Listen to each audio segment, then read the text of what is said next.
What's up, everybody? It's Soren Baker. Amir, Rahimi. And this week on The Great Debaters, Master Ace Incorporated.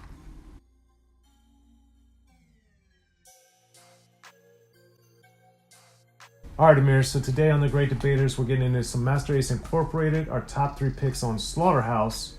Incredible project. But first, as always, please hit that subscribe button. Like our content, share it, talk about it, be about it, each one, teach one. We appreciate you guys' support and getting us this far. And also, of course, listen to our podcast, Unique Access with Soren Baker, wherever you listen to your podcasts. Now, Amir, I've interviewed Master Ace many times, spent time with them, talked to him, hung out with them. One of my all-time favorite artists, one of, I think, the best artists in rap history. And here we are today talking about one of his premier projects, in my opinion, Master Ace Incorporated, Slaughterhouse, 1993, his second album, first as Master Ace Incorporated, if you want to look at it that way. What were your initial introductions to this level of the game? This is the first Masta Ace album I'd actually heard, Masta Ace Incorporated. So, when I listened to it, I didn't really have too much info on him or the incorporated aspect, and that too, I also didn't understand fully why it was called Masta Ace Incorporated. Why didn't they just go with like a different group name? I just always found that intriguing. But one of my picks here would be Jeep Ass Brother.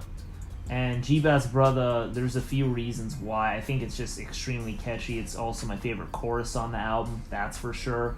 But it's also cool because I feel like this is one of those songs that I feel like if you just happen to have a Jeep, it just makes you feel that much cooler. You know what I mean? Like, oh, you just bump this, and it's just like, oh, you're in the Jeep. And that actually is another reason why it's one of my songs, because one of my exes actually had a Jeep. And she wasn't, she liked rap here and there, but she wasn't like a big rap fan, right? So this is one of those songs that I put her onto, and then she really liked it because, one, she had a Jeep, two, it's extremely catchy. So then I remember that, and then kind of using that as an excuse to get her into more rap. So I like it, one, for that, two, because the song's incredible, but also the beat's great, right? Then I just love the way Masta Ace is rapping on it. He says the booming and the booming and the booming in the Jeep. Then I love the line about, I wonder if I blasted a little Elvis Presley, will they attempt to arrest me and all that. I just always love that line because he's like, I really doubt it. And he's purposely saying things, like the way he's rapping, he's making it sound better by, stuttering a little bit or saying the same word twice. As Masta Ace is a clear professional, he knows how to make the song sound better. So I always enjoy that. Then, obviously, not only is this song great on its own, but then when he remixed it and did it different on his next album, Sitting on Chrome, for the Born to Roll song, I was like, geez, man, it's like, now which one do I listen to? They're both so freaking incredible. So yeah, Jeep Ass Brother, man, for a few reasons. I think one, just singling out the Jeeps, I think that makes it super cool. And I mean, just the beat, the chorus, which I think is just the best one, his rhyming, all excellent. Track one for me. That is not one of my picks. I'm shocked. I thought that was a no-brainer. No. So let's hear your number one. That's not one of my picks, although Okay. I really like it. I like essentially every song on this Slaughterhouse album because I think it's a brilliant piece of work. But we'll start with the first song, A Walk Through the Valley. This song I love because, one, in 1993, to start the album with more or less a spoken word thing and to be your reintroduction, because Master Ace had more or less disappeared for a little while after Cold Chillin', and I was so excited to hear him come back. And then this song reminded me a little bit of what he was doing on Take a Look Around, his debut album, but then it also sonically, the production was a lot grimier and darker and all this stuff, and I was like, man, what is going on? And then the story he's telling about the mentality of what's going on in the hood, and to do it and not rap, but to tell this story. And then when he's talking about the black hoodies and the dude in the black hoodie, him in the blue hoodie, and all this stuff, obviously we have the tragedy with Trayvon Martin, more than a decade later with the hoodie. It's just all this stuff that was happening in this song, this was one of those introductions that was so atypical for at least what I believed was happening, and then on in rap. But then for him to do it and then lead into the rest of what Slaughterhouse is and what it represents, it was very chilling, very poignant, and I think it just showed that Master Ace had returned in such a forceful, meaningful, and profound way. And I loved it, man. And I just think it's so powerful and so amazing and so different. And for that reason, even though he's not even rapping on there, it's just, I love it. I love it, love it, love it, love it, love it. So, Amir, that's my first pick. What's your second pick? You like that more than Jeep Ass I do. Soren? I do. It's incredible. If you haven't listened to A Walk Through the Valley, please do. I've talked to Master Ace about it. You can check it out up there. But it's such a powerful statement and a good way to introduce the satirical / social commentary that permeates the rest of Slaughterhouse. So, it's interesting because me and Soren are big suckers for a good introduction, a good skit. Even to end a song with the skit to go into the next song, I think that's very important for an album. So I can understand you there. So moving on to my next pick here, I'm probably gonna go with Boom Bashin'. So Boom Bashin', I really, really, really enjoyed the instrumental on this one a lot. I like the way Masta Ace raps on this one also a lot. The chorus is interesting. I boom and I bash and I bash and I boom. I think he's purposely, Masta Ace is, the thing about him is he's a very smart MC. He's very intentional. So the chorus is super intentional the way he's writing it. And I just love his flow. And what's also interesting with this is I also love when the record labels or the managers or the A&Rs or whoever are or the marketing people, they also get involved, because right here behind us we have the vinyl record, and then on the hype sticker it says Masta Ace Incorporated Slaughterhouse, but it also says 15 Boom Bashin' tracks. So it's cool because underneath that it says it includes Jeep Ass Brothers, Saturday Night Live, Style Wars, Mad Ones, etc. But they're also naming Boom Bashin', but saying 15 Boom Bashin' tracks. So I think that's clever, because then you turn around and you read the track list. So I love when artists or companies or the label or whoever will do things like that. It makes you feel like they actually cared about this album. They wanted to release, they wanted to sell, they put that extra mile and extra thought into it. So I always find that intriguing. But the song itself is a great one, and it's definitely one of my favorite beats on the album and one of Masta Ace's doper flows and executions. But really, with Masta Ace, it's pretty hard to go wrong when he's on the microphone. So that's my second pick. All right, that's not one of my picks, but I do like it and I do appreciate it, and especially the bass and the bass line on there. This is great on that one. The production is definitely excellent. Mine is going to be the title track, Slaughterhouse, with the Dig-a-Dome intro also. And one of the things about Slaughterhouse that is so intriguing to me is that it has these songs that sometimes are two songs on one ID, especially on the CD or the vinyl. So you don't really, there's sometimes two songs you could discuss within the one song envelope, and this is one of them. So I really enjoyed this is where we get the CB4-ness, the MC Negro and the Ignorant MC, and we really get this hyper exaggerated version of hardcore rap, and then we get the skit toward the end with the kids in Hardcore Rap 101, where they're learning about what they have to rap about. And it's so incredible and so sad and so profound and so insightful all at the same time.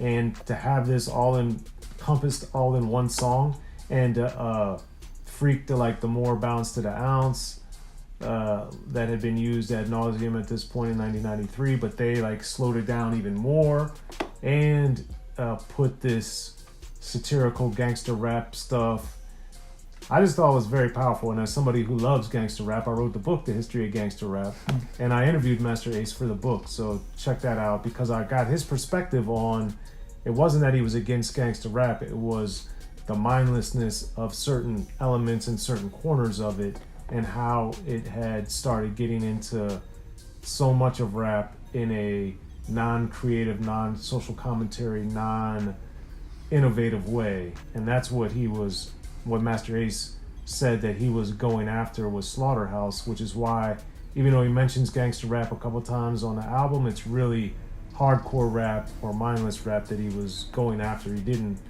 just, oh, gangster rap is bad or whatever, because Master Ace, as I know personally, definitely understands and appreciates the merit of it, and is a fan of a lot of it. So anyway, plus you get Paula Perry on there, and as a fan, I was starting to get introduced to all these new voices and all the new people that Master Ace is working with that were part of Master Ace Incorporated. So it was just an amazing thing. Slaughterhouse, Digadome intro, and the skits, just everything on that is phenomenal to me and very artistically brilliant. So that's my second pick. Amir, what's your third pick? Third pick.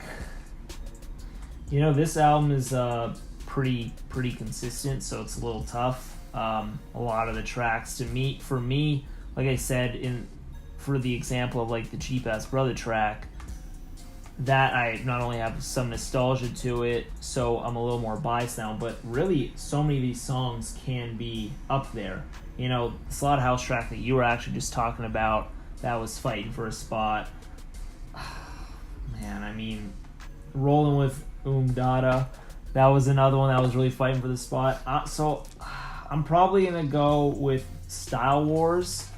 I really, really, really like that song too, for very similar reasons why I like a lot of the songs on this. Conceptually, the thing with Masta Ace is he's one of these artists that when he has a concept, he's kind of like in a tier of his own. He's always super top level, top tier, like you get with SlaughtaHouse, like you get with Disposal Arts, like you get with Son of Yvonne, like you get with A Brooklyn Story. All these albums, when he hones in on a concept, he knocks out the park. So for me to pick Style Wars over all these other songs, very tough.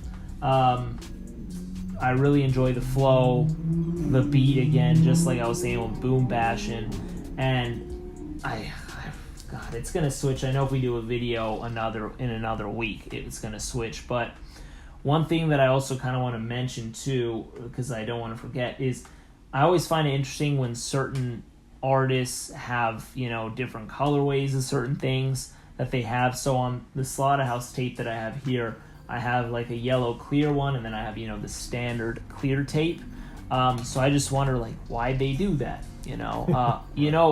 because nowadays, in the past, 5-10 years, it's become very trendy to just put color on everything, vinyl, tapes, whatever. It's very trendy, but back in these days, it wasn't as common. You had a clear, you had a gray, maybe, or you had a white or a black tape, but you didn't have all these funky colors and stuff. So I'm really wondering, I don't know if Soren knows this, maybe someone in the comments and pop off and say why it was yellow clear. I don't know. Maybe it kind of matches a little with the album art, but not really. So I don't know.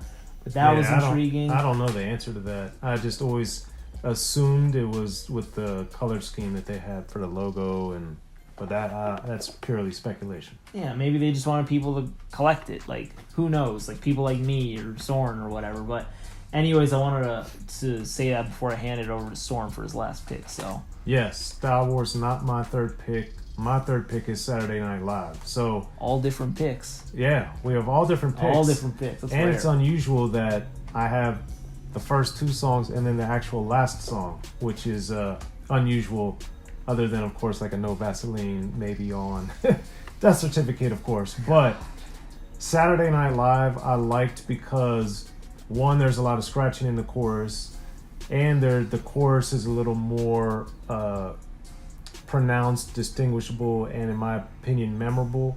So I liked all of that. Then I thought all the artists featured on there I thought did a great job. And when the punchlines, I thought this song strayed a lot from the Slaughterhouse theme and concept, I thought, but it also was just like lyrical acrobatic exercise, you know, turning heads like a handicapped prostitute, just all these type of things that are said on the song that I was just like, wow, this is pretty remarkable, unusual, and memorable all at the same time. Mm-hmm. So Saturday Night Live is great. And again, as somebody that had been a fan of Master Ace since Marlon Marl and Control Volume 1, this was such a different album, a different style, a different, basically everything. He wasn't on Cold Chillin' anymore. He wasn't working with Marley Marl. There was no Juice Crew. And then he just came back with this wallop of an album, and to end it with Saturday Night Live, which is a super lyrical exercise. The piano is on there, the scratching is on there, and it brings to the end this examination of what's going on in rap in a very somber, satirical way. It was just super powerful, and the beat, it's probably my favorite beat, if not my favorite beat on the album. So gets extra points for that, of course. So those are my 3 picks. You guys got Amir's 3 picks. As always, hit us up in that comment section. Let us know what your top 3 picks on Master Ace Incorporated Slaughterhouse is and are. And we appreciate your guys' support. I'm Soren Baker. Amir, Rahimi. The Great Debaters, y'all. And thanks, Master Ace Incorporated, for this one.